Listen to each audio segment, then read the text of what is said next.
ಆತು ಅಂದ್ರೆ ನೀವು ದವಾಖಾನಿಗೆ ಹೋಗ್ತೀರಿ, ಡಾಕ್ಟ್ರ್ ಕೂಡ ಮಾತಾಡ್ತೀರಿ. ತಲೆನೋವು ಬಂದ್ರೆ ತಲೆನೋವು ಅಂತ ಹೇಳ್ತೀರಿ, ಗಂಟು ನೋಸಾಕತ್ತೈತಿ ಅಂದ್ರೆ ಗಂಟು ನೋವಾಕತ್ತೈತಿ ಅಂತ ಹೇಳ್ತೀರಿ. ಇವು ಪ್ರಾಣಿಗಳು ಅಡ್ಡಾಡ್ತಾವಲ್ಲ, ಅವಕ್ಕೆ ಆರಾಮ ತಪ್ಪಿತು ಅಂದ್ರೆ ಅವು ಯಾರ ಮುಂದೆ ಹೇಳ್ಕೊಬೇಕು ಎಂದರೆ ಯೋಚನೆ ಮಾಡಿರನ್?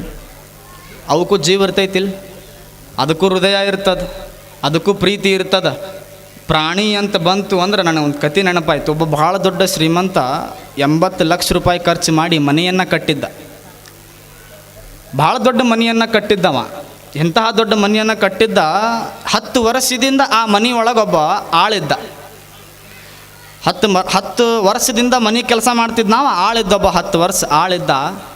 ಒಂದು ದಿನ ಕಳ್ಳು ಬಂದು ಆ ಆಳಿಗೆ ಕರಗಿ ಹೇಳ್ತಾನ, ನೀವೊಂದು ಸಣ್ಣ ಕೆಲಸ ಮಾಡಿಬಿಟ್ರೆ ಸಾಕು, ನಾನು ನಿನಗೆ 10 ಲಕ್ಷ ರೂಪಾಯಿ ಕೊಡ್ತೀನಿ.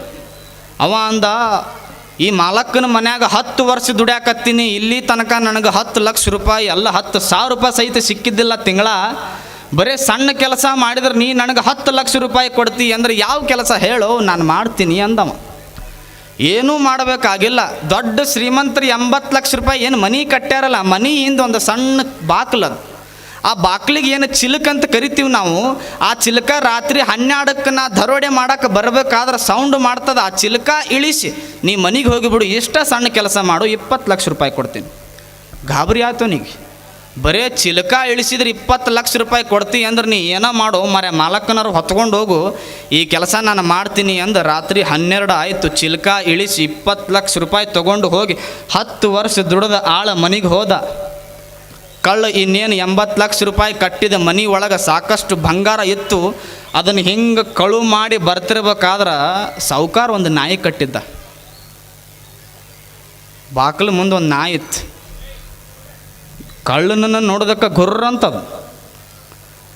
ಅವ ಏನು ಮಾಡಿದ, 10 ವರ್ಷ ದುಡ್ದ ಮನುಷ್ಯನ ಬಾಯಿ ಮುಚ್ಚಿನಿ, ಖರೆ ಈ ನಾಯಿ ಬಾಯಿ ಹೆಂಗೆ ಮುಚ್ಚುದಂತ ಯೋಚನೆ ಮಾಡಕತ್ತವ ಕಳ್ಳ. ಮೊದಲು ಬಿಸ್ಕಿಟ್ ಹೋಗೋದು ಅದಕ್ಕೆ ಮತ್ತೆ ಗುರ್ರ ಅಂತದು. ಬ್ರೆಡ್ ಹೋಗಿನು ಬಾ, ಮಾಲಕ್ಕಂದು ಸಾಹುಕಾರ ನಾಯಿ ಇರಬೇಕು, ಬ್ರೆಡ್ ಹೋಗಿನು ಬಾ ಅಂತ ಬ್ರೆಡ್ ಹೋಗೋದ ಮತ್ತೆ ಗುರ್ರ ಅಂತದ ಅವನಿಗೆ. ಹೋಲಿದಕ್ಕೆ ಬಂಗಾರ ಇಷ್ಟ ಆಗ್ತದೆ ಏನು ನೋಡುನಂತ ಬಂಗಾರ ಬಿಸ್ಕಿಟ್ ಒಗದ ಮತ್ತೆ ಗುರ್ರ ಅಂತದು ನಾಯಿ ಹೇಳ್ತದಂತ ಮನುಷ್ಯನಿಗೆ, ಕಳ್ಳ ನಿನ್ನಂಗೆ ಲಂಚ ತಗೊಂಡು ಕೆಲಸ ಮಾಡಕ್ಕೆ ನನ್ನೇನು ಮನಸ ಮಾಡಿಯೋನೋ ಮಗನ ಅಂತಂತ ನಾಯಿ. ನಿನ್ನಂಗೆ ಲಂಚ ತಗೊಂಡು ಕೆಲಸ ಮಾಡಕ್ಕೆ ನಾ ಮನಸ್ಸ ಅಲ್ಲ, ದೇವರು ನನಗೆ ನಿಯತ್ತಿನ ನಾಯಿ ಅಂತ ಕೊಟ್ಟಾನ. ನೀ ನನಗೆ 10 ಬಂಗಾರ ಬಿಸ್ಕಿಟ್ ಅಲ್ಲ 1000 ಬಂಗಾರ ಬಿಸ್ಕಿಟ್ ಹೋಗಿದ್ರು ನನ್ನ ಮಾಲಕ್ಕಂದು ಒಂದು ಬಂಗಾರ ಅಲ್ಲ, ಬರೀ ಅವನು ಬೂಟ್ ಸಹಿತ ಒಯ್ಯಾಕೆ ನಿನಗೆ ಬಿಡೋದಿಲ್ಲ ನಾನು, ಅವ ನನಗೆ ಸಾಕ್ಯಾನಂತ ನಾಯಿ ಮಾತನ್ನು ಹೇಳ್ತದಂದ್ರೆ ನಾಯಿ ಚಲೋ ಮನುಷ್ಯ ಚಲೋ? ಈ ಜಗತ್ತಿನೊಳಗೆ ನೋಡ್ರಿ ನೀವು, ನ್ಯಾಷನಲ್ ಆ್ಯನಿಮಲ್ ಅಂತ ಐತಿ ಟೈಗರ್, ಹೌದಿಲ್ಲ? ಹುಲಿಗೆ ನ್ಯಾಷನಲ್ ಆ್ಯನಿಮಲ್ ಅಂತ ಕರೀತಾರೆ. ನ್ಯಾಷನಲ್ ಬರ್ಡ್ ಅಂತ ಪಿಕಾಕ್ ಏನು ನವಿಲಕ್ಕೆ ಕರೀತಾರೆ. ಎಂದರ ನ್ಯಾಷನಲ್ ಮ್ಯಾನ್ ಅಂತ ಕರೆದಾರ? ಪುಣ್ಯಾತ್ಮ ಅಂಥದ್ದು ಏನಾರ ಮಾಡಿದ್ರಲ್ಲ ನೀನು. ನ್ಯಾಷನಲ್ ಮ್ಯಾನ್ ಅಂತ ಕರಿಬೇಕಾದ್ರೆ ಮೊದಲು ಏನು ದೊಡ್ಡ ದೊಡ್ಡ ಸಾಹುಕಾರನ ಆಗು, ದುನಿಯಾ ಆಗು, ಮನುಷ್ಯನಾಗಿಬಿಟ್ರೆ ಸಾಕು ನಿನಗೆ ನ್ಯಾಷನಲ್ ಮ್ಯಾನ್ ಅಂತ ಕರೆಯಲಿಕ್ಕೆ ಸಾಧ್ಯ ಇದೆ. ಮನುಷ್ಯನಾಗಲಿಕ್ಕೇ ಇಲ್ಲೆಲ್ಲ ನೀವು ಪ್ರವಚನ ಕೇಳಕ್ಕೆ ಬಂದಿರಿ. ನಾಯಿಗಿರೋ ಬುದ್ಧಿ ಮನುಷ್ಯನಿಗಿಲ್ಲಲ್ಲ. ಇಂತಹ ಎಷ್ಟೋ ಮೂಕ ಪ್ರಾಣಿಗಳು ನಾವು ಸಮಾಜದೊಳಗೆ ನೋಡ್ತೀವಿ. ಅಂತಹ ಮೂಕ ಪ್ರಾಣಿಗಳಿಗೆ ಆರಾಮ ತಪ್ಪಿದಾಗ ಅವರಿಗೆ ಎಂತ ಡಾಕ್ಟರ್ಸ್ಗಳಿರ್ತಾರೆ, ಅವ್ರು ಎಷ್ಟು ಚಂದ ಕಾಳಜಿ ಮಾಡ್ತಾರಂದ್ರೆ ನಾನು ನೋಡೀನಿ. ಎಷ್ಟೋ ಈಗ ಪಾಪ ನಾನು ಮೊನ್ನೆ ನೋಡಿದವ್ರಿ, ಸರ್ ಈಗ ಯಾಕೆ ವೇದಿಕೆ ಮ್ಯಾಗ ಕರ್ಸಾಕತ್ತೀವಿ ಅಂತಂದ್ರೆ ಅಂಥ ಕೆಲಸ ಮಾಡ್ಯಾರಂತ ಕರ್ಸಾಕತ್ತೀವಿ. ಏನು ಅವ್ರು 2 ತೊಲೆ ಬಂಗಾರ ಕೊಟ್ಟಾರಂತ ಕರ್ಸಾಕತ್ತೀವಿ ಅಂತ ಮಾಡಿರನ್? ಇಲ್ರಿ ಅಜ್ಜಾರ 2 ಲಕ್ಷ ರೂಪಾಯಿ ನಿಮಗೆ ಕರೆದು ಕೊಟ್ಟಿರ್ಬೇಕಂತ ಕರ್ಸಾಕತ್ತೀರಂತ ಮಾಡಿರೋಣ? ಇಲ್ಲ, ಎಂಥ ದೊಡ್ಡ ಕೆಲಸ ಮಾಡ್ಯಾರಂದ್ರೆ ಅವ್ರು ನಿಮ್ಗೆ ಹೇಳ್ತೀನಿ ಕೇಳ್ರಿ. ಬಸ್ ಸ್ಟ್ಯಾಂಡ್ ಮುಂದೆ ಒಂದು ಬೀದಿ ನಾಯಿ ಬಿದ್ದಿತ್ತು, ನಾನು ನೋಡಿನ, ಅದಕ್ಕೆ ಹೇಳಕತ್ತೀನಿ ನಿಮ್ಗೆ. ಮುಂಜಾನೆ ನೆಸಿನಾಗ ಆಟಾಡಕ್ಕೆ ಹೋಗಿದ್ವಲ್ಲ ನಾವು, ಬೀದಿ ನಾಯಿ ಬಿದ್ದಿತ್ತು. ಆ ಸರ್ ಬಂದು, ವೆಟರ್ನರಿ ಡಾಕ್ಟರ್ ಏನಿದ್ರಲ್ಲ ಆ ಸರ್ ಬಂದು ಆ ನಾಯಿ ಕಡೆ ಹೋಗಿ ಈ ನಾಯಿಗೆ ಏನಾಗೈತಿ ಅಂತ ಚೆಕ್ ಮಾಡ್ತಾರೆ. ಯಾವ ಒಬ್ಬ ಮನುಷ್ಯ ನಾಯಿಗೆ ಆ್ಯಸಿಡ್ ಉಗ್ಗಿದ್ದ. ಇಂಥವು ಮಾಡ್ಕೊತ ಹೋಗೋದು ನೀನು, ಅದಕ್ಕೆ ಆ್ಯಸಿಡ್ ಉಗ್ಗು ನಿನ್ನ ಮನೆಗೆ ಬೆಂಕಿ ಹತ್ತದ ಅಂತಾರೆ, ಅದು ಬಿಡೋದಿಲ್ಲ, ಅದಕ್ಕೆ ಸತ್ಯ ಅದು.